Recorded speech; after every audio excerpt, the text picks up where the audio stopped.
এই প্রথম আমি 1 কেজি চালের পোলাও বানাচ্ছি, তাই একটু ভয় ভয়ও লাগছে। রাত্রিরেই চালটা ধুয়ে ভালো করে জল ঝরতে রেখে দিয়েছিলাম। সকালে উঠে এদিকে সবজিগুলো কেটে নিচ্ছে, জল গরম বসিয়ে বিনস আর চিনি দিয়ে সামান্য নুন দিয়ে কিন্তু সেদ্ধ বসিয়ে দিচ্ছি।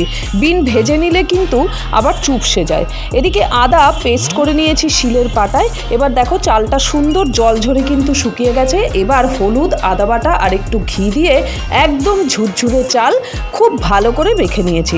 এবার কড়াইতে সাদা তেল আর ঘি দিয়ে আগে কাজু কিশমিশ খুব ভালো করে ভেজে তুলে রেখে এবার ওই তেলেই দিয়ে দিয়েছি গোটা গরম মশলা, তেজপাতা ফোড়নে। এবার গাজর ভেজে নিয়ে চালটা দিয়ে দিলাম। চালটা ভাজা ভাজা হয়ে গেলে গরম জলটাও কিন্তু ঢেলে দিলাম।